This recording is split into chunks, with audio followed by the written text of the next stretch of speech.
The Galactic Military Academy's mess hall buzzed with the usual cacophony of 100 different species attempting to communicate over their meals. Chittering insectoids clicked mandibles at crystalline beings who sang in harmonic frequencies, while gas-based entities swirled around solid matter species in complex social dances. At the far end of the vast chamber, a small human girl sat alone at a table meant for 8.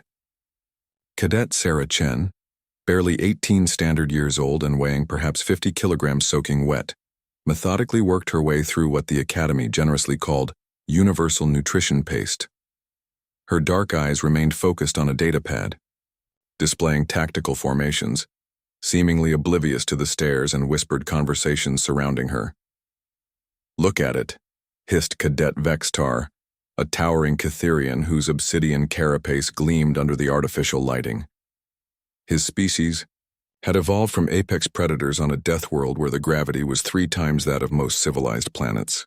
Standing nearly 3 meters tall with 4 arms ending in razor-sharp talons, he was the embodiment of everything the galaxy feared about predator species.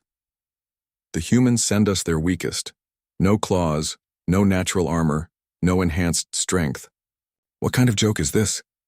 His packmates, fellow Catherians who had grown up hunting creatures that could crush battleships, clicked their approval. They had dominated every physical challenge since arriving at the Academy. Combat simulations, strength tests, endurance trials. The Catherians swept them all with contemptuous ease.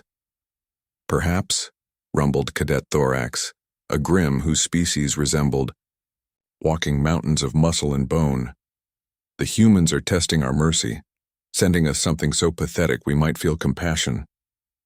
More laughter rippled through the predator section.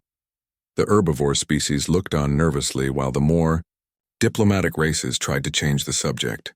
Everyone knew tensions had been building since the humans had been granted a seat on the Galactic Council, despite being relative newcomers to the galactic community. Sarah's datapad chimed softly. Without looking up, she reached for her water container, a simple metal bottle that looked tiny in the enormous hands of the other species around her. As she lifted it to her lips, Vextar struck. Moving with the lightning reflexes of a born killer, he crossed the 15 meters between their tables in 3 bounds. His massive taloned hand slammed down on her table, causing several other cadets to jump back in alarm. The sound echoed through the mess hall like a gunshot. "Human," he snarled, his voice a deep rumble that could be felt as much as heard. "Your pathetic species doesn't belong here. This academy is for warriors, not whatever you are." Sarah slowly set down her water bottle and looked up at him. At his full height, Vextar's head nearly touched the ceiling designed to accommodate the largest known species. His 4 eyes, each the size of her fist, glowed with predatory intensity. His jaw, capable of biting through starship hull plating, hung slightly open to display rows of crystalline teeth. The mess hall had gone completely quiet. Even the species that communicated through electromagnetic pulses had ceased their transmissions. Every eye, sensor, and optical apparatus in the room focused on the tiny human girl and the apex predator looming over her. Vextar drew in a massive breath and released a roar that had evolved to paralyze prey on his homeworld. The sound was primal terror given voice, a bass note so deep it vibrated through the deck plating and into the bones of every creature present. It was the sound of certain death, of a predator announcing its kill. Several of the more sensitive species actually fainted, and Sarah smiled. Not a nervous smile, not a frightened grimace, not even a defiant sneer. It was a gentle, almost amused expression, the kind someone might wear when watching a child throw a tantrum. Her eyes, rather than showing the expected fear or rage, held something that made several of the onlookers step backward. They held pity. "Are you finished?" she asked quietly, her voice carrying easily through the absolute silence that had fallen over the room. Vextar's roar died in his throat. In his entire life, across a dozen worlds where his species was the undisputed apex predator, nothing had ever responded to his challenge roar with mild interest. Prey fled. Rivals fought or submitted. Even other apex predators showed respect for the power behind that sound, This tiny, soft creature was looking at him like he was performing a mildly entertaining trick. "You," he started, confusion evident in his voice. "You're scared?" Sarah observed, leaning back in her chair with casual ease. "You came from a world where being the biggest and loudest kept you alive. But here's the thing about humans, Vextar. We didn't evolve to be the biggest or the loudest." She stood up, and even on her feet she barely reached the middle of his torso. Yet somehow everyone in the room felt the shift in dynamics.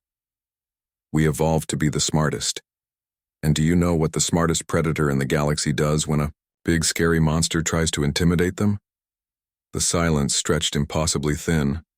We wait for it to reveal its weaknesses. Sarah's smile widened slightly. "You're afraid that humans don't belong here because deep down, you know we've already won. Your species has been stuck in the same evolutionary niche for 50,000 years. You're perfect killers, and that perfection is your cage." She took a step closer to him, close enough that she had to crane her neck to maintain eye contact. "Humans, we've gone from barely achieving flight to conquering our solar system in less than a century.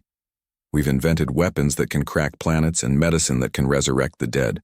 We've created art that moves species we've never met, and solved mathematical theorems that your greatest minds gave up on millennia ago." Vextar found himself taking a step backward. "You roar because it's all you know how to do," Sarah continued, her voice never rising above conversational level. "But humans, we learned to make the universe itself roar for us." She returned to her seat and picked up her datapad as if nothing had happened. "Now, unless you have something actually useful to contribute to my tactical analysis of the Keth Nebula engagement, I'd suggest you go practice whatever it is you need to practice to keep up with the rest of us." The silence in the mess hall was deafening.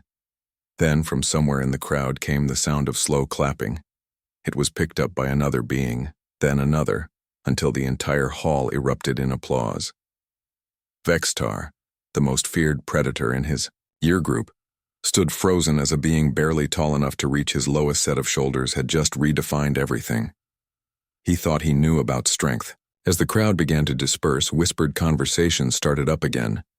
But now, instead of discussing the weak little human, they were talking about the species that had somehow convinced the galaxy's apex predators to step aside without firing a single shot. Sarah Chen, meanwhile, continued reading about naval tactics, her gentle smile never wavering. After all, she had work to do.